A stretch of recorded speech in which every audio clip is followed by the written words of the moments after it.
እንደምናፍዳችኋል ክብራን ተመልካቾቻችን ከኢትዮጵያ ብሮድካስቲንግ ኮርፖሬሽን ሳምንታዊ የኢትዮ ሊግ ፕሮግራማችን በአገር ውስጥ እግር ኳስ ክንዋኖች ላይ ብቻ የሚያተኩረው ፕሮግራማችን ከአሁን ሰዓት ጀምሮ እስከ 7 ሰዓት ዜና መዳረሻ ድረስ ወደ እናንተ ይደርሳል። እኔ ሙሉጌታ ክፍሌና ሰላማዊት ደጀን አብረናችሁ እስከ ፕሮግራማችን ፍጻሜ ድረስ ቆይታ የምናደርግ ነው የሚሆነው። ዛሬ እንደተለመደው ሁሉ በርካታ መሰናዶዎችን ይዘናል። የኢትዮጵያ ብሔራዊ ቡድን አሰልጣኝ ጉዳይ ከዛም ባሻገር እንዲሁ ባለፈው ሳምንት የተካሄዱ የካፍ ቻምፒዮንስ ሊግ እና ካፍ ኮንፌዴሬሽን ዋንጫ ጨዋታዎች ነበሩ። እሱን በተመለከተ እናነሳለን። ከ17 ዓመት በታች ፕሪሚየር ሊግ በተመለከተ ባለፈው ማክሰኞ በኢትዮጵያ ሆቴል የኢትዮጵያ እግር ኳስ ፌዴሬሽን ግምገማ አካሄዱ ነበር። እሱን በተመለከተ እንዲሁ እናነሳቸው ጉዳዮች አሉ። ዛሬም እንዲሁ ሁለተኛው ዙር የኢትዮጵያ ወንዶች ፕሪሚየር ሊግ ጨዋታዎች ይጀምራሉ። ዛሬና ነገ የሚጠበቁ ጨዋታዎች አሉ። እሱን በተመለከተ እናነሳቸው መረጃዎች አሉ። ቡና ከደቢትን በተመለከተ ባልደረባችን ስማኘው ይወርዳ ያዘጋጀው ፕሮግራም እሱ ወደ እናንተ እንጋብዛችኋለን። አብራችሁ እንድትቆዩ ግብዣችን ነው። ሰላማዊት እንደምናረፈድሽ እንደምናረፈድኩ ሙሉጌታ ዋናው ጉዳያችን የሚሆነው ያው የኢትዮጵያ ብሔራዊ ቡድን አሰልጣኝ ጉዳይ ነው። ያው ባለፈው ሳምንት ሐዋሳ ነበር የካፍ ቻምፒዮንስ ሊግ ቅዱስ ጊዮርጊስ ጨዋታ ተመልክተሻል። ወደ እሱ ጨዋታዎች ከመሄዳችን በፊት የኢትዮጵያ ብሔራዊ ቡድን ዋና አሰልጣኝ እንግዲህ በጊዜው ዘግይቷል ጥሩ ነው የሚሉ ወገኖች አሉ። ያም ቢሆን ግን አሰልጣኙ ታውቋል አሸናፊ በቀለውና ስለሱ እስቲ እናወራ። እንግዲህ አሰልጣኝ አሸናፊ በቀለ ከአዳማ ጋር ያለፉትን 4 አመታት ማሳለፉን እናስታውሳለን። በተለይ ደግሞ በስም ደረጃ በዛ ሰዓት ያለው ነገር አሁን በቅርብ የሚገኝበት ማንሳት እንችላለን። ዘግይቷል የኔ ግል አስተያየት ከሆነ የጠየቀኝ ዘግይቷል በሚገርም ሁኔታ ከተመረጠና የመስፈርቱን አሟልቷል መርጠናል ከተባለ በኋላ እንኳን እስካሁን ካሸናፊ ጋር የተለያዩ የውል ስምምነቶችን ማድረግ አልቻሉም። ይፋዊ ጋዜጣዊ መግለጫም ከዛ በኋላ ነው ሊሰጥ የሚችለውና አሁን እየሄዱበት ያለው መንገድ እንግዲህ ትንሽ እየዘገየ ነው የሚመስለው። 4 ወር ከምናምን የተወሰዱ ጊዜያት ነው የቀረው አሁን የ2019 አፍሪካ ዋንጫ ማጣሪያ ሊጀምር ማለት ነው። መልካም ነገሩ ምንድነው አሰልጣኙ እንግዲህ ለሚቀጥሉት 2 አመታት ነው ኮንትራት ይፈርማሉ ተብሎ የሚታሰበውና ምናልባት ይሄ የተበጣጠሰውን አካሄድ የማስተካከል ነገር ያሰቡ ይመስላሉ። ከዛው ውጭ ግን ለ2019 አፍሪካ ዋንጫ ማጣሪያ ግን ዘግይቷል ብዬ ነው ማስበው። ሁለት ወገኖች አሉ። አሁን የኢትዮጵያ ብሔራዊ ቡድን ዋና አሰልጣኝ አሸናፊ በቀለ ሆኖ መመረጡ አሁን ካለው የኢትዮጵያ ፕሪሚየር ሊግ ውጤት አንፃር አሸናፊ በቀለ ሲያንስበት እንጂ አይበዛበትም። ካለው ውጤት ተስተመለከተ አሸናፊ በቀለ አዳማንም ይዞ ሲመጣ ከብሔራዊ ሊግ ጀምሮ ይዞ የመጣበትን ጊዜያቶች አብሮ ማንሳት ይቻላልና አሁን ባለው ውጤት መሰረት አዳማ ከተማን ያሰልጣኝን መምረጡ ያለው እንዳለ ሆኖ አንዳንዶቹ ደግሞ ያሰልጣኝ ገብረመድህን ኃይሌ ከውድሩ ወይም ደግሞ ከዚህ ከብሔራዊ ቡድን መሰናበት መስፈርቱ ምን ነበር የሚሉ ወገኖችም አሉ። ምክንያቱም ሁለቱን ጨዋታዎች አር ሁለቱን ማሸነፉ ነበር በምን መስፈርት ነው የተለያየ የሚሉ ወገኖች ሁለት አይነት ነገሮች ይነሳሉና እንግዲህ ይፋ ካደረጉት በኋላ በተለይ ፌዴሬሽኑ ይፋ ካደረገና መግለጫውን ከሰጠ በኋላ የሚነሱ በርካታ ጥያቄዎች ይኖራሉ። ግን እንግዲህ አሰልጣኝ አሸናፊ በቀለ ባስቀመጥነው መስፈርት ሚት አድርጓል በሚል ነው እንግዲህ እነሱ መርጠው ያሳወቁት። ከተጫዋችነት ጀምሮ የወለጋ ምርጥ የጎጃም ምርጥ የኢትዮጵያ ባንኮችን አምበል እስከመሆን ድረስ አሰልጣኝ አሸናፊ በቀለ በጨዋታ አሳልፏል። እንዲሁም በአሰልጣኝነት ባንኮች የኢትዮጵያ ባንኮች በነበረበት ጊዜ ያሁኑ ንግድ ባንክ ማለት ነው ወደ 6 ጊዜ ለዋንጫ ያደረሰ አሰልጣኝ እንደሆነ ማስተዋወስ እንችላለን። 2 ጊዜም በአፍሪካ ኮንፌዴሬሽን ዋንጫ ተሳታፊ ማድረግ ችሏል። እንዲሁም ሴቶችን ወጣት ቡድኑን ይዞ ደቡብ አፍሪካ ላይ 4ኛ ሆኖ ያጠናቀቀበት እስካሁን መልካም የሚባለው ውጤታችን እንደሆነ ማንሳት እንችላለን። ከዛ በኋላ ሲዳማን አሰልጥኗል። አዳማን ደግሞ ከነበረበት ውድቀትን ከፍ አድርጎ አሁን በዋንጫ ተፎካካሪ ማድረግ ችሏልና ያለውን የተጓዘበትን የእግር ኳስ መንገድ ስትመለከት መልካም የሚባል አካሄድ እንዳለው በተለይ ደግሞ አንተም ቀደም ብለ ለመጥቀስ እንደሞከርከው አሁን ባዳማ ያደረገው ያለው እንቅስቃሴ ደግሞ ይበል የሚያስብል ነው። የኢትዮጵያን ተጫዋቾችን በተለያየ ሊግ ላይ ያሉትንም ያውቃልና መልካም የሚባል ነው። እንዳልከው ግን የተሰጡት የነበረው ነው እንግዲህ የመጀመሪያው ድርድራቸው 5 ወር ነበር ከአሰልጣኝ ገብረመድህን ኃይሌ ጋርና ያ የሆነበትም የራሳቸው ምክንያት ይኖራል። እንግዲህ እሱ ደግሞ እነሱ መግለጫው ጋር ያይዘው የሚገልጹት ይሆናል። በማሊያ ነሳሽ እንደም የመከላከያን ማንሳት ቻይና ነው መዱኩሪን ነጫላ ድሪባ የዛ ቲምም ውስጥ መከላከያው ውስጥ አሸናፊ በቀለ ማሰልጣን ችሏል። ብዙዎች መረጃዎች ይወጡ ያሉት እንግዲህ አሸናፊ በቀለ ዛሬ ከድሬዳዋ አዳማ ከተማ ከድሬዳዋ የሚያደርገው ጨዋታ የመጨረሻ ጨዋታውን የሚሉ ነገሮች አሉ። ቀደም ሲል ከአሸናፊ በቀለ ጋርም ቆይታ ነበረኝና እዚሁ አዲስ አበባ ነው የሚገኘው የዛሬ ጨዋታዎችንም መመልከት አለብኝ ተናግሯል። ያም ቢሆን ግን እስካሁን ድረስ አንቺም እንዳልሽው ከእግር ኳስ ፌዴሬሽኑ ጋር ውል አልፈረመም። ምንም ምንም ማራገጫ የለውም ያም ቢሆን ግን ወደ ድሬዳዋ እንዳልተጓዘና ዛሬም አዲስ አበባ እንደሚገኝ ዛሬ አዲስ አበባ ስቴዲየም የሚካሄዱ የኢትዮጵያ ፕሪሚየር ሊግ ሁለተኛ ዙር የመጀመሪያ ጨዋታዎች እንደሚመለከትም ጭምር አሸናፊ በቀለ ገልጾልኛል። ለማንኛውም ግን በቀጣይ ግንቦት 28 እንግዲህ በአፍሪካ ዋንጫ ማጣሪያ ኢትዮጵያ ብሔራዊ ቡድን ወደ አክራ እንግዲህ አቀንቶ ከጋና ብሔራዊ ቡድን ጋር የሚያደርገው ጨዋታ ይጠበቃል። እንግዲህ አሸናፊ በቀለ ጥሩ ውጤት እንዲቀናውም ጭምርኛም እንመኛለን። ምናልባት ሌሎች የሚነሱ መረጃዎች ካሉ ከአሸናፊ ጋር በተያያዘ እናንሳና ወደ ቀጣይ መረጃችን ለፍሰናል። ምንም የተለየውን ነገር ለማንሳት አሁን የምንጠብቀው ጉዳይ አለ። ስለዚህ ከመግለጫው ጋር ተያይዞ የሚነሱ ጥያቄዎችን ፌዴሬሽኑ ምላሽ ሰጥቶበት ብንመለስበት ዋናው መግለጫ ይቅደም። መልካም እንግዲህ ወደ ሁለተኛው ርዕሰ ጉዳያችን ስናልፍ የካፍ ቻምፒዮንስ ሊግ ጨዋታዎች እንዲሁም ኮንፌዴሬሽን ጨዋታዎች ባለፈው ሳምንት መጨረሻ ተካሂደው ነበር። አንቺም ሐዋሳ ነበርሽ። በተለይ በሐዋሳ ኢንተርናሽናል ስቴዲየም ቅዱስ ጊዮርጊስ በካፍ ቻምፒዮንስ ሊግ ከሴሸልስ ኮት ዲኦር ጋር ያደረገውን ጨዋታ ተመልክተሻልና እሱን በተመለከተ ጨዋታው ያው 3-2 እየመራ በዝናብ ምክንያት ተቋርጦ ነበር። እስቲ አጠቃላይ ጨዋታው ምን ነበር የሚለው ተመልክተን ፕሮግራሙን ደግሞ እንጋብዛችኋለን። እንግዲህ የካፍ ቻምፒየንስ ሊግ ውድድር የመጀመሪያው ውድድር ላይ እንግዲህ ቅዱስ ጊዮርጊስ ከሜዳ ውጭ ያደረገውን ጨዋታ 2-0 አሸንፎ ነው የመጣውና ከዚህ አንፃር ወደ ሜዳም ሲገቡ ምናልባት ከሜዳ ውጭ የሚያደርጉት ጨዋታ ለነሱም ከባድ እንደሚሆን ይታወቃል። ከሁለት ጎል በላይ ባለው ውጤት ማሸነፍም ይጠበቅባቸው ነበርና ያ ለነሱ ከባድ ነበር። ከጨዋታው በፊት የነበሩት ማስተያየቶች ያው ተስፋ እንዳላቸውና ውጤቱ ለመቀየር የታሰበ ነው እንጂ ትንሽ ከባድ ሊሆን እንደሚችል ተገምቶ ነበር። ግን የተገመተው ነገር ደግሞ ወደ ሜዳ ሲገባ ከታሰበው ውጭ ነው የሆነው። ምክንያቱም ጨዋታው እስኪጀመርበት ሰዓት ድረስ የሐዋሳ የአየር ሁኔታ በጣም ሞቃት ፀሐያማ ነው የነበረው። በእርግጥ የኢትዮጵያ ሜትሮሎጂ ኤጀንሲ ቀለል ያለ ዝናብ ይኖራል ብሎ ትንበያ አስቀምጦ ነበር። ነገር ግን ልክ ጨዋታው የተጀመረበት ደቂቃ ላይ በቃ ዶፍ የወረደውና በጣም አስቸጋሪ ነበር። ቅዱስ ጊዮርጊስም እንግዲህ ለሁለቱም ከባድ ነበር። በእኔ እይታ በሜዳው እንደሚጫወት እንደ ቅዱስ ጊዮርጊስ ብለም ታስቀምጠው ብቻ አልነበረም። በጣም ከባድ ነበር ውድድሩ የነበረው። በተለይ ደግሞ ለኮት ዲኦሮች ደግሞ ኳስን መቆጣጠር በጣም አየሩም ከባድ ነው። የነሱ ሂዩሚድ የሆነ ሞቃት አየር ነው የለመዱት። በጣም በአልቲቲዩድ ደረጃ የሚገናኝ አይደለም ሲሸልስና ሐዋሳና ትንሽ ከባድ ነበር። ቅዱስ ጊዮርጊስን በጣም የበላይ ነበር ማለት አችልም። ምክንያቱም ጫና ከነሱ ጫና በላይ ደግሞ የአየር ሁኔታው ጫና ትንሽ ፈታኝ ነበርና ያው እንግዲህ የመጀመሪያው አጋማሽ ላይ 3 ጎሎች ተቆጠሩ። በሳላዲን አስቻለው ታመነ እንዲሁም በፍጹም ቅጣት ምታዳን አስቆጠረና እነኚህ ጎሎች እንግዲህ 3-0 እንዲመራ አስቻሉት። ጨዋታው ተቋረጠ። በሚቀጥለው ቀን ደግሞ እንግዲህ ለሁለቱም ከባድ ነበር። በጣም በጥቅል ለምነግርክ ነገር ለሁለቱም ብቻ ሳይሆን ለደጋፊም ከባድ ነበር። በስቴዲየሙ ለነበረ ተመልካች ሁሉ በጣም ከባድ ነበር የነበረው ዝናብ። የሐዋሳ ኢንተርናሽናል ስቴዲየም እንግዲህ ጨዋታውን የተወሰነ ያክል 30-40 ደቂቃ መልካም የሚባል ነበር። ውሃውን ከዛ በኋላ ግን አብዞርብ አድርጎ ይዞት ነው የቆመው ወደ ውስጥ። ግን ምናልባት ሰላም እዛውም ሰነበርሽ የዚህ ስቴዲየሙ ውሃ የሚያዝ ሁኔታዎችን ብዙዎችን ያስገረመ ነበር። ምናልባትም ከፕሮጀክቱ ማናጀር ከአቶ ወይዘመን ጋርም ቆይታ አድርገሽ ነበር። እሱ ምንድነው የተሰጠው አስተያየት ምንድነው? ምናልባት የሆነ ሌብል አለው እንግዲህ በምንድነው በኮንስትራክሽን ቋንቋ ያወራው መሆኑ ነው።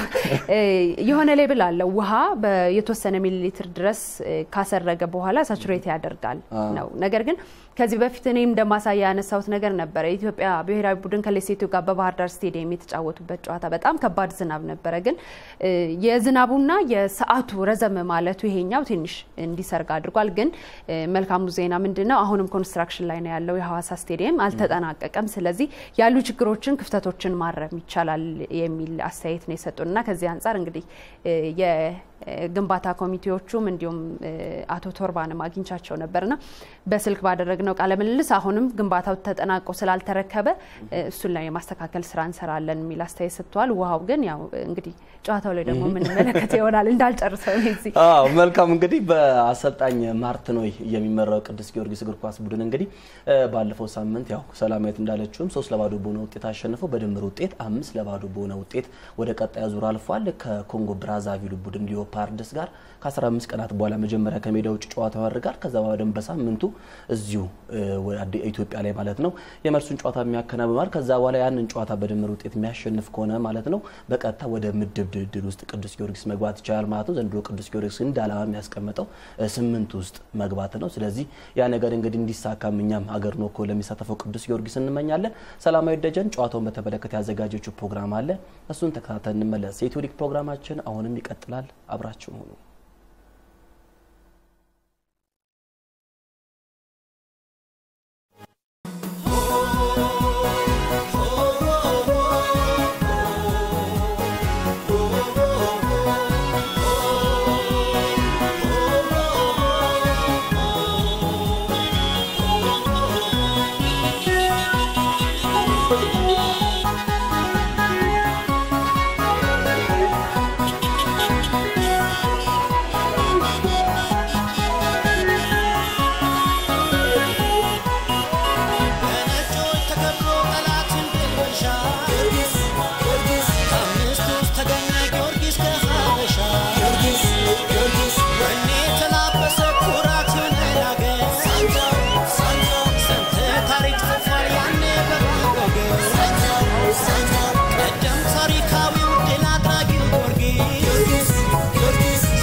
ተመልሰን ተገናኝተናል ክብራን ተመልካቾቻችን ከኢቢሲ በአገር ውስጥ እግር ኳስ ክንዋኔዎች ላይ ብቻ የሚያተኩረው የኢትዮ ሊግ ፕሮግራማችን እንደቀጠለ ነው። ቀደም ሲል በካፍ ቻምፒዮንስ ሊግ ቅዱስ ጊዮርጊስ በሐዋሳ ኢንተርናሽናል ስቴዲየም ኮት ዲኦርን 3-2 ያሸነፈበትን ጨዋታ ነበር እንግዲህ ባልደረባችን ሰላማዊ ደጀን ያስቃኘችን። በርካታው ደጋፊዎችም ወደ ሐዋሳ ቀንተው እንደነበረም እንዲህ በምስሉ ተመልክተናል። በተወሰነ መልኩ ግን ሜዳው ኳስ ለመምታት ራሱ አስቸጋሪ ነበር። በጣም አስቸጋሪ ነበር። እንደውም ረጅም ሰዓት የታገሰው ይመስለኛል የመሃል ዳኛው። ምክንያቱም ጨዋታው እንዲቀጥል በጣም ፈልገው ነበር። ጨዋታው በሚገርም ሁኔታ እንዲቋረጥና ላለመቀጠል ሁሉ ወስነው ነበር። የኮት ዲዋር ተጫዋቾች በጣም አስቸጋሪ ስለነበረ ከረፍት በኋላ የተጫወቱት 10 እና 12 ደቂቃ አካባቢ ነው ቆይታ ያደረጉት ሜዳ ላይ በጣም ጥሩ የሚባል አልነበረ። በጣም ያስቸግር ነበር። ያው ኳሷ ትንሽ አስቂ ነበረችና ከዚህ አንፃር እንግዲህ መቋረጡ ግዴታ ሆነ። በሚቀጥለው ቀን ሁለቱም በሜዳ ላይ እንቅስቃሴ የተሻለ ቅዱስ ጊዮርጊስ ተንቀሳቅሷል ማለት እንችላለን። ደጋፊውን በነፃ እንዲገባ ተደረገ። በደጋፊው በነፃ እንዲገባ ተደረገ። እንግዲህ የመጀመሪያው ቀን የነበረው የሐዋሳ ከተማ ደጋፊ የከተማው ነዋሪ ማለት ነው ቅዱስ ጊዮርጊስን ለማየት የመጣው በርካታ የሆነው ጧት 4 ሰዓት ላይ አልተገኘም ነበር ማለት ይቻላል። የቅዱስ ጊዮርጊስ ደጋፊ ግን ከዚህ ወደ 30 የሚደርስ ባስና በግላቸው የሚተጓዙ ነበሩ። ከጽፈት ቤት ውጪ በርካታ ደጋፊዎች ነበሩ። ሜዳው እንግዲህ የሐዋሳ ኢንተርናሽናል ስቴዲየም ሆኖ በርካታ ደጋፊዎችን ያስተናገደ ነበር። እንግዲህ ውጤቱ በጣም መልካም የሚባል 5-0 በሆነ አጠቃላይ ውጤት ነው አሸንፎ ወደ ቀጣዩ ዙር ያለፈውና በቀጣይ በርግጥ እንግዲህ አሰልጣኝ ማርቲኖም ሊዮፓርድስ ቀላል የሚሆን ተጋጣሚ አይሆንም ሚላ ሳይት ነው የሰጡት። አንጻራነት ካምናው ጋር ተነጻጽረው ግን አው ከሻምፒዮኑ ቲፒ ማዜምቤ ጋር ከተገናኙበት ይልቅ ይሄኛው ትንሽ ቀለል ሊል ይችላል። ግን ያው የመጣበትን መንገድ ከፈታኝ የሆነውን የካሜሩን የዩኤምኤስ ዴሎምብን ነው አሸንፎ ማለት ከሜዳ ውጭ ባስቆጠረው ጎል አሸንፎ ነው የመጣውና ቀላል የሚባል ፉክክር አይሆንም። ግን እንግዲህ ምናልባት ቅዱስ ጊዮርጊስ ይሄንን ማድረግና ማሳካት የሚችል ከሆነ በአፍሪካ መድረክ ያለንም ተሳትፎ መልካም ወደሚባል ምዕራፍ መሸጋገር ይችላል። እንግዲህ የመልሱን ጨዋታ ደግሞ በጋራ ምን እንከታተል። የኮት ዲኦሮ አሰልጣኝ ራልፍ ጃሉይ ለኢትዮጵያ ብሔራዊ ቡድን ተጫዋቾች አዲስ አይደሉም። ከዚህ ቀደም ሴንት ሚሼልን በያዙበት ወቅት የሲሸልስ ብሔራዊ ቡድን ዋናውን በራሱ በማሰልጠኝ ታወቃሉ። ባለፈው አፍሪካ ዋንጫ ኢትዮጵያ ብሔራዊ ቡድን በአሰልጣኝ ገብረመድህን ኃይሌ እየተመራ በሐዋሳ ኢንተርናሽናል ስቴዲየም ሲያሸንፍም የወቅቱ የሲሸልስ ብሔራዊ ቡድን አሰልጣኝ ራልፍ ጃሉይ ናቸውና ለቅዱስ ጊዮርጊስ በቀጣይ ጊዜያት የሚያደርጋቸው ጨዋታዎች ላይ እንግዲህ ስኬት እንዲገጥመው እመኛለሁ። ለማሸነፍ የሚገባቸው ነበር። ጥሩ ቴክኒካሊ የሆኑ ተጫዋቾች ተጫዋቾችም አሏቸው ሲሆን ነበር የተናገሩት አንቺ ኢንተርቪው አድርጋችሁ ነበር ምናልባትም አሰልጣኝ ማርቲኔ ግን ወጥ የሆነ አቋም ፕሪሚየር ሊጉ ማለብን የሚል ነገር ማስተው ነበር ሰላም አው አሁን የደጋፊው ፍላጎት በሁለቱ መንገድ ሩቅ መጓዝ ነው ምንም ጥርጥር የለውም በአፍሪካ ቻምፒየንስ ሊግ ያለውን ሰፋ ያለ ጉዞ መመልከት ይፈልጋል እንዲሁም ደግሞ የሀገር ውስጥ ውድድሩ ላይም ትልቅ ነገር ማየት ይፈልጋል ስለዚህ አሰልጣኙም የተናገሩት ከዛ አንፃር ይመስለኛል የካፍ ቻምፒየንስ ሊግ ጉዟችንን ያያሰብን ግን የሀገር ውስጥ ውድድሮች ላይ ደግሞ በጣም ትኩረት እናደርጋለን የሚል አስተያየት ነው የሰጡት እንደተባለውም እንግዲህ ነገ ነው ጨዋታው ወደ አርባ ምንጭ ያቀናና ቅዱስ ጊዮርጊስ በውድድር ላይ ነው የቆየው ሌሎቹ ክለቦች ረፍት ላይ ነው የቆዩትና ከዚህ አንፃርም ወደፊት የሚኖሩት 2 እና 3 ጨዋታ ለማገገምም ትንሽ አስቸጋሪ እንደሚሆንባቸው መመልከት ይችላል ከከባድ ውድድር ነው የመጡት ትሬኒንግ ላይ ነው የቆዩት ረፍታቸውን በትክክል አልተጠቀሙም ነበርና ከዚህ አንፃር ቀጣይ ውድድሮች ደግሞ ለዋንጫ ፉክክሩ እንግዲህ የኢትዮጵያ ፕሪሚየር ሊግን የደረጃ ሰንጠረዥ ስንመለከት በአንድና በሁለት ጨዋታ መቀየር ይችላልና ከዚህ አንፃር ይህንን አስተያየት ሰጥቷል በነገራችን ላይ ምክትል አሰልጣኝ ፋሲል ተካልኝ አንድ አስተያየት ሰጥቶ ነበር በተለይ ደጋፊዎችን የተመለከተ ያለነሱ የትም መጓዝ አንችልምና በጣም ልናመሰግናቸውም ይህንን ያክል ዝናብና ርቀት ሳይገድባቸው ሐዋሳ ድረስ መጥተው በመደገፋቸው ደስታ ይሰማኛል የሚል አስተያየት ሰጥቶ ነበርና እነኚህ ነገሮች እንግዲህ ከጨዋታው በኋላ የተሰጡ አስተያየቶች ናቸው መልካም እንግዲህ ቅዱስ ጊዮርጊስ በቀጣይ ቀደም ሲል እንዳልኩት ከሊዮፓርድስ ጋር ከ15 ቀናት በኋላ ጨዋታውን የሚያደርግ ነው የሚሆነው ሌላው በአፍሪካ ኮንፌዴሬሽን ካፕ መከላከያ በዮንግ ስፖርት አካዳሚ በዚህ በካሜሩን ክለብ በደርሱ መልስ ተሸንፏል እዚህ 1-2 አሸንፎ ነበር በአዲስ ተስፋዬ ጎል ነገር ግን በመልስ ጨዋታ ደግሞ ካሜሩን ተጉዞ ተሸንፏል ብዙዎች የሚያስማሙ ነገሮች አሉ የሊጉ ደረጃ በራሱ የኛ ሊግ በካፍ ወይም ከኢትዮጵያ ወጣ ብለን ስንጫወት ሊጋችን ፈታኝ ባለመሆኑ እንቸገራለን ያ ነገር ብዙዎችን የሚያስማማ ይመስለኛል ሰላማዊ እሱ ብቻ ሳይሆን እኔ የካሜሩን ጨዋታ ላይ በተለይ የካሜሩን ላይ የነበረው ጨዋታ ከአዲስ አበባ ስቴዲየም ጨዋታ ሊከብድ እንደሚችል ምንም ጥርጥር አለ እዚህ የነበረው እንቅስቃሴ ግን ምናልባት አንድ ጎል ከተቆጠረ በኋላ ራሱ ያችን ጎልና ውጤት አስጠብቀው ለማውጣት በጣም ወደ ኋላ የማፈግፈግ ነገር በጨዋታ እንቅስቃሴ ላይም ስናነሳ እንደነበረ ይታወሳልና ጨዋታው እዚህ ነበር አልቆ መሄድ የነበረበት የሚል አስተያየት አለ ምክንያቱም ከሜዳ ውጪ የሚደረጉ ጨዋታዎች አንደኛ ከሜዳ ውጪ ናቸው የደጋፊም የቦታም የአየር ሁኔታም ተጽዕኖዎች ይበዛሉ በሜዳ ላይ ግን ከ2 ከ3 ጎል በላይ ተቆጥሮ በጣም ሰፋ ያለ ልዩነት ይዞ መሄድ ምናልባትም ወደ ሜዳ ውጪ ስትሄድ የመጀመሪያ ጨዋታ አድቫንቴጅ የሚሆነው በሜዳ ያለውን ጨዋታ በጣም በማጥቃት የመንቀሳቀስ ነገር ነውና እነሱም ያንን አድቫንቴጅ የተጠቀሙበት ይመስለኛል የጠባብ የጎል ልዩነት ይዘው አቻም ከሆነ ለነሱ አስማሚ ሆኖ ያንን የፈለጉትን አሳክተው ከዚህ መሄዳቸው እዛ ደግሞ በሁለት ጎል ልዩነት ማሸነፍ እንዲችሉ አድርጓቸዋልና የሊጉ ልዩነት ብቻ ሳይሆን እዚህ የተሰራው ስህተትም ነው ብዬ ነው የምወስደው ብዙ ጊዜ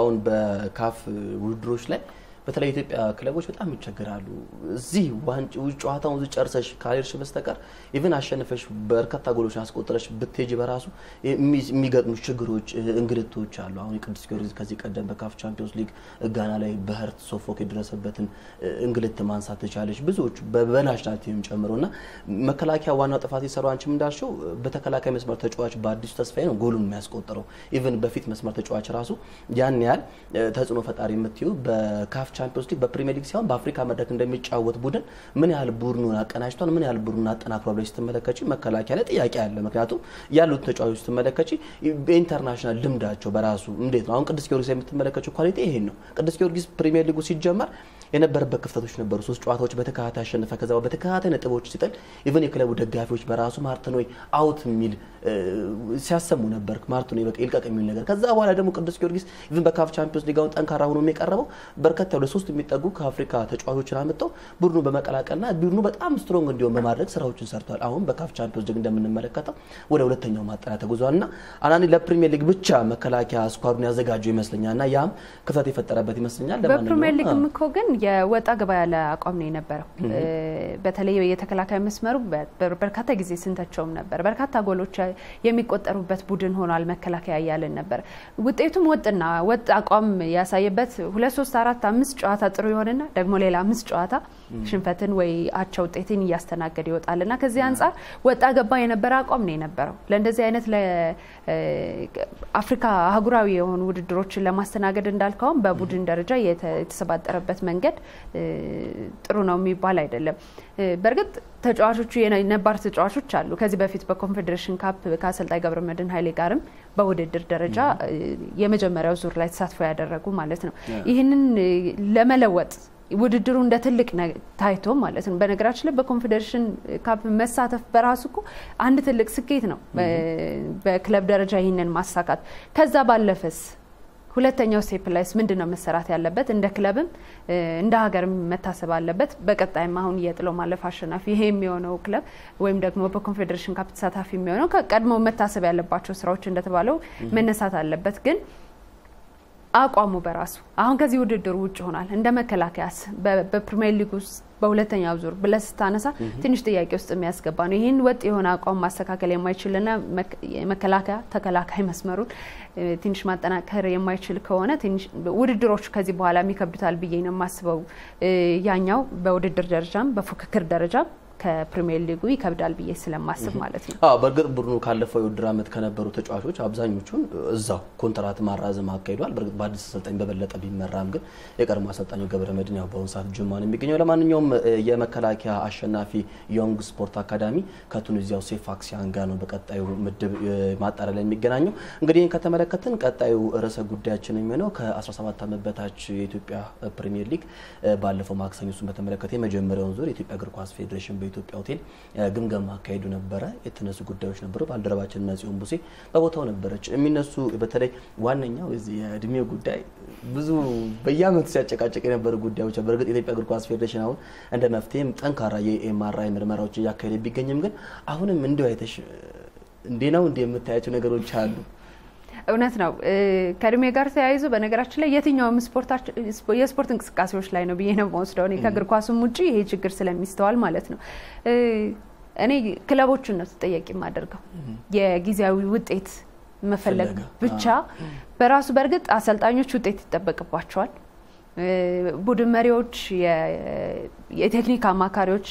በዛ ክለብ ውስጥ የሚገኙት ማለት ነው ይመለከታቸዋል ውጤት ያስፈልጋል ኦፍ ኮርስ ውድድር እስከሆነ ድረስ ማለት ነው ግን ሪስፖንሲብል ሆነህ እንደ ሀገር ማሰብ የሚችሉ የአሰልጣኞች ቡድን መሪዎችና የክለብ አመራሮች በሌሉበት ሁኔታ ግን ይህንን ማምጣት ለኔ ከባድ ነው የሚሆነው በተጫዋቾቹ ላይ ምንም ብለ የምታደርገው ነገር የለም ምክንያቱም ያን እድል ማግኘትና ከዛ ወደ ተሻለ የውድድር መድረክ ታይቶ ማለፍ ማንም ተጫዋች ይፈልጋል ብዬ ነው ማስበው ግን ሪስፖንሲብል ሆኖ የክለብ አመራሩ ገንዘብ ካወጣ ውድድሩን እንዲካሄድ ካደረገ ወጪ ካወጣ አይቀር ዋና ቡድኑን እንዲመገብ በተተኪ የ20 አመት የ23 አመት በታች የብሔራዊ ቡድን ተተኪ እንዲወጣ እንዲሁም ደግሞ ክለቡን የራሱን ክለብ ማጠናከር ከታዳጊዎች ማውጣትና ሁለተኛ ገንዘብ እንዳያወጡ ማድረግ የሚችሉት ክለቦቹ ናቸው ያ ነገር እንግዲህ ፌዴሬሽኑ አሰራር ዘረጋ ሁሉም ተመካከረበት ውድድሩ ከመካሄዱ በፊት የእርስ በርስ የምክክር መድረክ ነበር ሁሉም ተስማምተዋል ወደ መሬት ሲወርድ ግን ከዛ የተለየ ነው እንግዲህ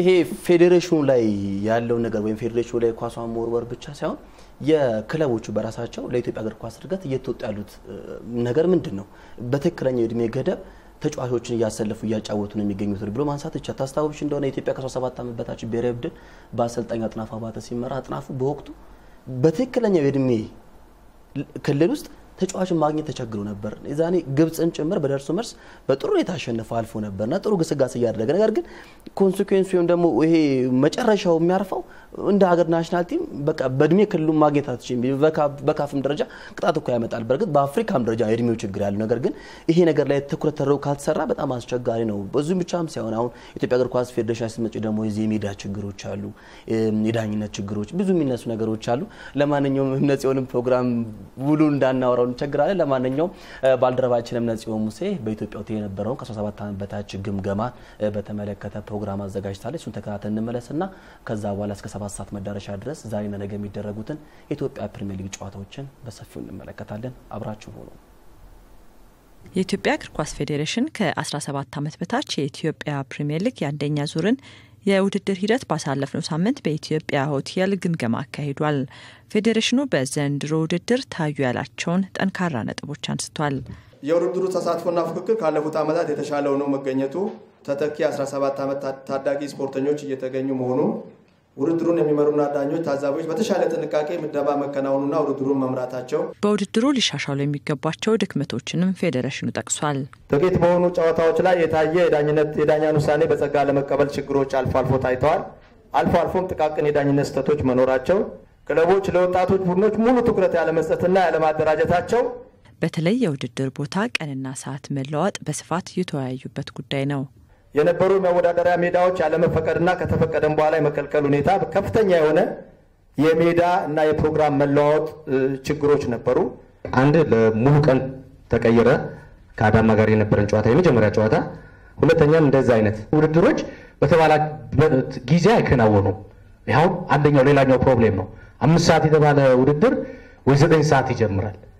ይሄን ያህል ጊዜ ልጆቹ ሳይመገቡ የሜዳ ችግር አሁንም ኳሱን ወደ ፌዴሬሽን ወደ ክለብ ወደ ካረግ ነው አይሆንም። ለምን በሉኝ። በማንኛውም ዓለም ለውድድር የሚቀርብ ክለብ ሜዳ ሳይኖረው ተወዳዳሪ ተብሎ አይመዘገብም። በቃ ይሄን አስምሩበት። እሱ ሜዳ በሌለው ላይ ግን ፕሮግራም ቢቀየር ሌላ ሜዳ ተለምኖ ቢጫወት ማመስገን ነው ያለበት። የየክለቡ አሰልጣኞችና ተወካዮች በአንደኛ ዙር ላይ የገጠሟቸውን ችግሮች አንስተዋል። አቅም ግንባታ የአቅምን የማይገነባ ቴክኒክ ኮሚቴ ከሆነ በጣም ችግር ነው። ምክንያቱም ሜዳ እንሄዳለን፣ እንወዳደራለን፣ ወደ ቤት እንሄዳለን። ነገም ከነገ ወዲያ ከሳምንት በኋላ ልክ እንደዚህ ነው የሚሆነው እና እግር ኳስ ቴክኒክ ነው። ስለ ዓለም ላይ ስላሉት ድንቅ ተጫዋቾች ስናወራ ስለ ቴክኒካቸው ነው የምናወራ። የተጫዋቾቹ የትምህርት ቅድም የተነሱትም ነገሮች ግምት ውስጥ ገብተው አይ ቲንክ ፌዴሬሽኑ ማድረግ የሚገባው ነገር አለ ብዬ እዚህ ጋር ማስመር የምፈልገው ነገር ከትምህርት ተቋሞች ከአመራሮች ጋር ቁጭ ብሎ ያለውን ነገር በፕሮግራም አወጣጡ ደረጃ ላይ የተሻለ ነገር ቢሰራ ያሉትን ነገሮች ለመቅረፍ ቢዘጋጅ የሚል ነው ሀሳብ። የኢትዮጵያ እግር ኳስ ፌዴሬሽን በእድሜ ተገቢነት ጉዳይ ላይ ዘንድሮ የተሻለ እንደሰራም ገልጿል። በአጠቃላይ ለዚህ ዓመት ወደ 1686 የሚሆኑ ስፖርተኞች ነው ላይ ያየነው። ከዚህ ውስጥ ለኤምአርአይ ሴንተሩ ከመላካቸው በፊት 1006 የሚሆኑ ስፖርተኞች እኛ ጋር ወርቀዋል። ከዛ በኋላ ወደ ኤምአርአይ ሴንተሩ ተልኮ ከኤምአርአይ ሴንተሩ ከመጡት ስፖርተኞች ወደ 290 የሚሆኑ ስፖርተኞች በኤምአርአይ ወደቁ ነበሩ ማለት ነው። ስለዚህ 390 ለሚሆኑ ተጫዋቾች ለአንድ አመት ብቻ የሚያገለግል ፍቃድ ተሰጥቷቸው እየተጫወቱ ይገኛሉ። ከተጫዋቾች ምልመላ ጋር ተያይዞ ሁላችንም ሚስቴክ ሰርተናል። እንደ ክለባችንም እኛ ሰርተናል። አንድ ጊዜ ምልመላ ይዘን ስንመጣ ከ40 ልጆች ከ20 በላይ የወደቀብንም አንዱም የኛም ክለብ ነው። ምክንያት አለን። ለምን መጀመሪያ ስንመጣ አሰራራችን ትክክል ስላልነበረ ነው። ከዛ በኋላ ደግሞ ትምህርት ወሰድና ወደ ራሳችን ሁለተኛው ዙር ላይ ምናልባት ዶክተር ይረዳኛል 30 ልጆች አምጥተን 27 ልጅ ነው ያለፈልን። በአዲስ አበባ ስታዲየም 9 ሰዓት ላይ ደደቢት ከኢትዮጵያ ቡና የሚያደርጉት ጨዋታ ከወዲሁ ከፍተኛ ትኩረትን አግኝቷል። ባልደረባችን ስመኘው ይርዳው የሁለቱንም ተጫዋቾችና አሰልጣኞች አናግሮ የቅድመ ጨዋታ ዳሰሳ ፕሮግራምን አዘጋጅቷል። እሱን ተከታተልን እንመለስና ቀጣይ ነገ ጨዋታ መርሃ ግብሮችን እንዲሁ የምንመለከት ይሆናል። የኢትዮ ሊግ ፕሮግራማችን ይቀጥላል። አብራችሁን ሆኑ።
20ኛው የፕሪሚየር ሊግ ውድድር ከአንደኛ ዙር ረፍት ተመልሷል። 16ኛ ሳምንት የሁለተኛ ዙር ጨዋታዎች ዛሬና ነገ አዲስ አበባና በክልል ከተሞች ይካሄዳሉ። ከሳምንቱ መርሃ ግብሮች ውስጥ የ2003 እና የ2005 ሻምፒዮኖቹ ኢትዮጵያ ቡናና ደደቢት ጨዋታ ከፍ ያለ ትኩረትን ያገኘ ነው።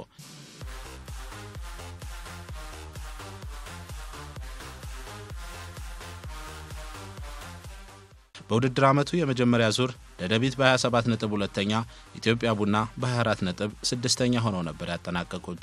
ደደቢት መሪነቱን ለመረከብ፣ ኢትዮጵያ ቡና ደግሞ ከመሪው ቅዱስ ጊዮርጊስ ጋር ያለውን የ5 ነጥብ ልዩነት ለማጥበብ የሚያደርጉት ፉክክር ቀላል አይሆንም። ደደቢትና ቡና በመጀመሪያው ዙር ግንኙነታቸው ደደቢት ነበር በጌታነህ ከበደ የሃትሪክ ግቦች 3-0 ያሸነፈው።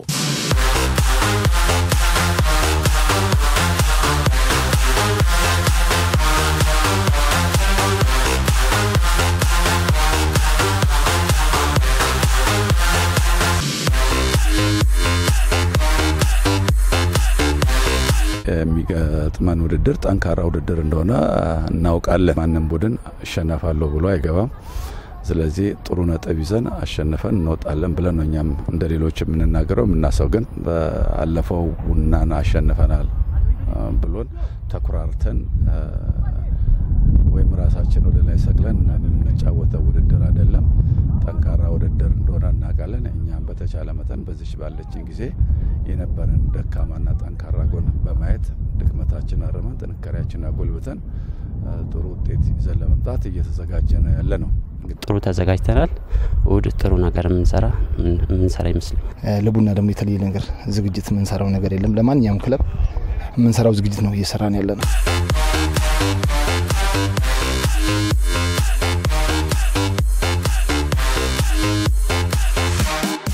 በእያንዳንዱ ቡድን ላይ ያንዳንዱን ውጤት እንደ 3 ነጥቡን ለማግኘት ነው የሚሰራው። ከሌ በዚህኛው ቡድን ላይ እንደዚህ አይነት ነገር በሚቀጥለው ላይ እንደዚህ አይነት ነገር የሚል ስሌት የለም። በእያንዳንዱ ጨዋታ ላይ የፍጻሜ ያህል ጎላችን ላይ ለመድረስ የምናደርገው እንቅስቃሴ ስለሆነ ሁልጊዜም እኛ ሬዲ ነን። አንደኛ ዙር በራሳችን ስህተት አሸንፎናል። አሁን ሁለተኛ ዙር ነው ያለው። የነጥብ ልዩነትም 3 ስለሆነ የግዴታ ያው ከሚመራ ወይ ከሚበልጥ ሰው ጋር ስትገናኝ ቲም ስትገናኝ የግዴታ እሱን ማሸነፍ አለበት እና ለማሸነፍ ነው የምንጫወት። የመጀመሪያው ዙር የነበረን ውጤት ለኛም አጥጋቢ ነው ብለን አንወስደው። ለደጋፊዎቻችን አይገባም ብለን ነው የምናስበው እኛ። ምክንያቱም ትልቅ ከመሆኑ ደጋፊያችን የተነሳ ይሄን ያህል ይገባዋል ብለን አናስበን እንክሳቸዋለን ብለን ያው እየሰራን ነው እኛም።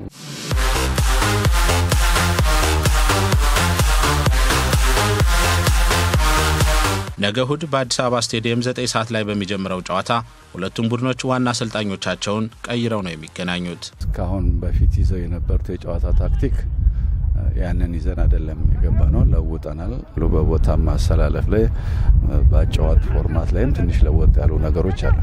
አስራት የሚፈልገው ያው የጉልበት ጨዋታ ስትፈልግም ስራም የጉልበት ነው። ሁሉ ነገር ኮንዲሽን እንድትጠብቅ ነው የሚያደርግ። ሰርተ ካላረፍክ የሱ ማች ነው። ስለዚህ የጉልበት ስራ ይወዳል፣ ያኛው ደግሞ ሌላ ሊወድ ይችላል እና እኔ ጥሩ ነው ብዬ ነው ማምነው። እኔ ስንጫወት የነበረው ወደ ኋላ ፈግፈገን ነበር፣ ግን ጥሩ ነገር ያመጣውም በፊትነስ ፊት አድርጎን ነበር። ከሱ ነገር ግን ለኢትዮጵያ ቡና ጫወት የሚሆኑ አይደሉም።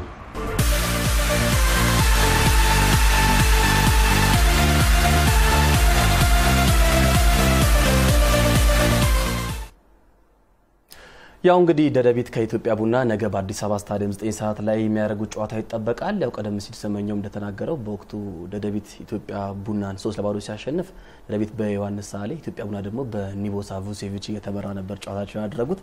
ዛሬ ደግሞ ሁለቱም በተለየ አሰልጣኝ በርግጥ ቀደም ብሎ ገዛኸኝ ከተማ ያው ከኒቦሳ ቡሴቪች ጋር ምክትል ነው አብሮ ነበር። ለማንኛውም ነገ ይጠበቃል። ሌሎች ጨዋታዎች ምናልባት ደደቢትና ኢትዮጵያ ቡና የሚነሳ ነገር ካለን ጨምርና ካልሆነ የሌሎችን ጨዋታዎች እንመልከት። ያው በርካታ ነገሮች ተነስተዋል። እንግዲህ በተለይ አሁን ከኢትዮጵያ ቡና ከደጋፊዎቹ ጋር ተያይዞ የተነሳው ነገር ውጤቱና የደጋፊው ፍላጎት ኳሱና የሚመለከቱት ኳስና የሚፈልጉት ነገር በጣም የተራራቀ እንደነበረ በባለፈው የመጀመሪያ ዙር ውድድር መመልከት እንችላለን። አጀማመራቸው በውድድር አመቱ የመጀመሪያ ሐዋሳ ላይ በነበራቸው ቆይታ በጣም መልካም የሚባል በተለይ ቡድኑ የተቀየረና እንደተባለውም በፊትነስም የተሻሉ የነበሩበትን መመልከት እንችላለን። ከዛ ግን ከውጤት በጣም ውጤት ለማግኘት ርቀውበት የነበረውን ነገር መመልከት እንችላለንና ወደ ዋንጫ ፉክክር ለመምጣት እንደተባለው ደደቢትንም ብቻ ሳይሆን ያንዳንዱ ውድድር ላይ ውጤት ማስመዝገብ ግዴታ ይሆናልና ከዚህ አንፃር እንግዲህ ዝግጅታቸውን ከጨዋታው በኋላ ደግሞ የምንመለከት ይሆናል። የምንመለከት ይሆናል። ነገ ሌሎች የሚደረጉ ጨዋታዎች አሉ። በአዲስ አበባ ስታዲየም ከደደቢትና ከኢትዮጵያ ቡና ጨዋታ በመቀጠል 11 ሰዓት ተኩል ላይ ያው ከኮንፌዴሬሽን ዋንጫ ጨዋታ ውጪ ከሆነ በኋላ እንግዲህ መከላከያ ወደ ሊጉ ሲመለስ በአዲስ አበባ ስታዲየም በአሰልጣኝ መሳይ ተፈሪ የሚመራውን ወላይታ ድቻን ነው የሚያስተናግደው። ያው ወላይታ ድቻ ክለቡም አሰልጣኙ የሚያምንበት ነው። ከዚህ ቀደም የምንመለከተው አይነት ጠንካራ ቡድን መጀመሪያ አካባቢ መጣና ከዛ በኋላ ደግሞ ትንሽ እየተንሸራተተ የመጣባቸው ሁኔታዎች መመልከት ይቻላልና እንግዲህ መከላከያ አንቺም እንዳነሳሽው ወጥ የሆነ አቋም እንግዲህ በፕሪሚየር ሊጉ ማሳየት የሚኖርበት ይመስለኛል። ምንም ጥርጥር የለውም። ምናልባት ውድድር ላይ መቆየቱ ሁለት ነገር ተጽዕኖ ይኖረዋል ወይም መልካም አጋጣሚ ሊፈጥር ይችላል። ምክንያቱም ተጋጣሚ ምንድነው አሁን የኮዲኦር እዚህ መጫወታቸው አሰልጣኝ ራፋንጀል ሉዊስ ሲናገሩት የነበረው ነገር ነበር። እዚህ የተጫወትንበት አልቲቲዩድ በተለይ ከፍተኛ መሆኑ ወደ ስንመለስና ሲሸልስ ወደ ፕሪሚየር ሊግ ጨዋታዎች ስንገባ በጣም የተሻለ አድቫንቴጅ ይሰጠናል የሚል አስተያየት ሰጥቷልና በቴክኒክም በታክቲክም የተሻለ የሆነ ቡድንን ገጥመ ስትመለስ ደግሞ እዚህ የተሻለ ፎርም ይዘህ ነው የምትቀርበውና የመጀመሪያውን ጨዋታ ማሸንፎ እንደነበረ ማንሳት እንችላለን። ከጨዋታ ነው ቆይቶ ነው የሚመለሰው። እንግዲህ ከወላይታ ድቻ ጋር የሚያደርገው ጨዋታ ከረፍት አለመመለሱ እንደ ጉዳት ልናነሳው እንችላለን። ረፍት ላይ አለመቆየታቸው ግን ትልቅ ፉክክር ላይ መቆየት ደግሞ በዛ መንፈስ ወደዚህ ውድድር ይገባሉና ለመከላከያ እንግዲህ 50-50 ነው ማለት ነው። ነገ ያው በአበበ ቢቂላ ስታዲየም ደግሞ አዲስ አበባ ከተማ ሐዋሳ ከተማን ያስተናግዳል። አዲስ አበባ ከተማ እንዴት ነው የቡድን ሲባል ነበር ልክ ሲጀምር ሐዋሳ ላይ ተጉዞ ነበር ሐዋሳ ከተማን የመጀመሪያ ጨዋታውን ያሸነፈው። ከዛ በኋላ ደግሞ እንግዲህ የተንሸራተተ መጥቶ በአሁኑ ሰዓት የደረጃ ሰንጠረዡ ግርጌ ላይ ይገኛል። እንግዲህ አዲስ አበባ ከተማ ሐዋሳን ነገ 10 ሰዓት በአበበ ቢቂላ ስታዲየም ያስተናግዳል። ሌላው የሊጉ መሪ ቅዱስ ጊዮርጊስ ወደ አርባ ምንጭ ተጉዞ አርባ ምንጭ ከተማን እንደሚገጥምበት ጨዋታ አለ። አሰልጣኝ ማርቲኖም እንግዲህ በፕሪሚየር ሊጉ ጠንካራ ተጫዋቾች እንደምታስታውሽ የመጀመሪያው ጨዋታ ላይ ኢብን አቡበከር ያስቆጠራት ፈጣን ጎልም ማንሳት ትችላለሽ አቡበከር ሳኒና እሱን ጨዋታ ስንመለከት አርባ ምንጭ ከተማ ከቅዱስ ጊዮርጊስ እንግዲህ ለቅዱስ ጊዮርጊስ ያው በሊጉ መምራት ላይ እንደመሆኑ ደግሞ በርካታ ክለቦች ከታች በእናዳማ ደደቢት ለሊጉ በውጤት ደረጃ ቅርብ መሆናቸውን ስታነሳ ይህ ጨዋታ ፈታኝ ነው። ምክንያቱም ወደ አርባ ምንጭ ተጉዞ የሚገኝ 3 ነጥብ እኮ ትንሽ ከባድ ነው አይደለ? ከስቴዲየሙ ድባብም አርባ ምንጭ በሜዳው የሚያደርገውን ጨዋታ እንዲሁም ደግሞ የመጀመሪያ ዙር የመጨረሻ ጨዋታዎች ላይ ሲያሳየው የነበረው ፐርፎርማንሱን በራሱ ጠንካራ የምትለው ነው። ከመመራት ተነስቶም ጎል የማስቆጠርም ችግርም ቡድኑ ላይ አትመለከትምና ከመመራት ተነስቶም ውጤት ለመቀየር የሚያደርገው እንዲህ በርካታ መሀል ሰፋሪ ስንላቸው የነበሩ ቡድኖች ላይ የማጣውን ፓሽን አርባ ምንጭ ላይ ይመለከታለሁ በተለይ ማለት ነው። በቃ በጣም ውጤት ለመቀየር እስከ መጨረሻው ደቂቃ ድረስ ነው ተጫዋቾቹም ኮሚቴዱ ነው ጨዋታቸውን የሚያደርጉትና ለቅዱስ ጊዮርጊስ ቀላል ይሆናል ብዬ አላስብም። ይሄ ጨዋታ ምናልባት እንግዲህ ከረፍት መልስ የሚኖረውን ነገር እንዲህ ይሆናል ብለን በእርግጠኝነት መናገር ባንችልም መጨረሻዎቹ ላይ የነበሩት ፐርፎርማንስ ግን ትንሽ ለቅዱስ ጊዮርጊስን ፈታኝ ነው። ሊጉ ሲጀመር ምንድነው አርባ ምንጭ ብለሽ እንድታሰብ ያደረጉ ነበር። በአዲስ አበባ ስታዲየም ላይ የመጀመሪያ ጨዋታውን ከቅዱስ ጊዮርጊስ ሲያደርግ ያሳየው ፐርፎርማንስ አቡበከር ሳኒ የመጀመሪያው ጎል ሲያስቆጥር በወቅቱ የነበረው የአርባ ምንጭ ተከላካይ ኳሱን ያወጣበት መንገድ ስትመለከቱ አርባ ምንጭ በዚህ ሁኔታ እንዴት ነው የሚቀጥለው የሚነጋ ተነስቶ ነበር። ከዛ በኋላ ግን ያሉበትን ክፍተቶች እየጠገነ ቀዳዳዎቹን እየደፈነ አርባ ምንጭ አሁን በጣም በቡድን ስብስብ ስትመለከቱ በጣም ጥሩ ኳስ ክሎት ያላቸው ተጫዋቾች በቡድኑ የያዘ ቡድን ስለሆነ አርባ ምንጭ ከተማን እንግዲህ ቅዱስ ጊዮርጊስ የሚፈትንበት ጨዋታ ተብሎ ይጠበቃል። ነገ ይህ ጨዋታ በክልል ያው 9 ሰዓት ላይ የሚደረግ ጨዋታ ነው። ሌላው እንዲሁ ጎንደር ላይ ደግሞ የዘንድሮ ክስተት ቡድን ፋሲል ከተማ ደግሞ ሲዳማ ቡናን የሚያስተናግድበት ጨዋታም እንዲሁ ከፍተኛ ትኩረትን ያገኘ ነው። እንግዲህ የመጀመሪያው ውድድር ይርጋለም ላይ ሲካሄድ በመጀመሪያ ዙር 1-0 ማሸነፉ ይታወሳል ሲዳማ ቡና። የመልሱ ጨዋታ እንግዲህ ፋሲል በሜዳው የሚያደርገው ጨዋታ ትንሽ ለተወዳዳሪዎቹም ከባድ እንደሆነ መመልከት እንችላለን። በእርግጥ የመጀመሪያውን ያክል ጉዞውን በሜዳው ላይ የሚያደርጋቸውን ጨዋታዎች ከደደቢት ሽንፈት በኋላ ትንሽ ክፍተት እየተፈጠረ መመልከት ችለን ነበር። ነገር ግን የመልስ ጨዋታውን ማሸነፍ በራሱ ደግሞ ለኢትዮጵያ ለፋሲል ከነማ ትልቅ መልካም አጋጣሚ ነበርና ከዚህ አንፃር እንግዲህ ይህን ጨዋታ በጉጉት የሚጠበቅ ነው። በጎንደር ፋሲለደስ ስቴዲየም የሚደረግ ጨዋታ በርካታ ደጋፊ ይመለከታል። ፋሲል 3ኛ ነው 26 ነጥብ አለው። መሪው ቅዱስ ጊዮርጊስ 29 ነው ያለው። 3 ነጥብ ልዩነት ብቻ ነው ያለውና ፋሲል አሁንም እንግዲህ በዋንጫ ፉክክር ውስጥ ያለውና በዚህ በረፍቱም እንግዲህ አቤልን ከደደቢት አስፈርመዋል አሰልጣኝ ዘማሪያም ወልደ ጊዮርጊስ። ስለዚህ ፋሲል ከተማውን በቀጣይ ሁለተኛው ዙር የሚያደርገው ፐርፎርማንስም እንዲሁ የሚጠበቅ ነው የሚሆነው። በእርግጥ በደደቢት ከተሸነፈ በኋላ ከመከላከያ ጋር አቻ ከተለያየ በኋላ ቡድኑ አሁን እየተንሸራተ ነው ሲባል እንደገና ደግሞ ወደ ጠንካራ ግስጋሴ መምጣት ችሏል። ሌላው እንግዲህ ውድድሮቹ እናሳውስና እናጠቃል። በተለይ ዛሬና ነገ ያሉ የኢትዮጵያ ፕሪሚየር ሊግ ጨዋታዎችን ዛሬ እንግዲህ ወደ ደደቢት ነገ የሚካሄዱ ጨዋታዎች ወደ ደደቢት ከኢትዮጵያ ቡና፣ መከላከያ ከወላይታ ዲቻ እንዲሁም ደግሞ በአበበ ቢቂላ ስቴዲየም አዲስ አበባ ከተማ ከሐዋሳ፣ በክልል አርባ ምንጭ ከቅዱስ ጊዮርጊስ፣ ፋሲል ከሲዳማ ቡና፣ ድሬዳዋ ከአዳማ ነገ የሚደረጉ ጨዋታዎች ናቸው። ዛሬም እንዲሁ ሁለት ጨዋታዎች በአዲስ አበባ ስታዲየም የሚደረጉ ይሆናል ማለት ነው። ክቡራን ተመልካቾቻችን ሰዓታችን በዚሁ ገድበናል። ሳምንታዊ የኢትዮ ሊግ ፕሮግራማችን በዚሁ ያበቃ። ሙሉጌታ ክፍሌና ሰላማዊ ደጀን አብረናችሁ ቆይታ አድርገናል። ዜና ይቀጥላል። መልካም ቀን ይሁንላችሁ።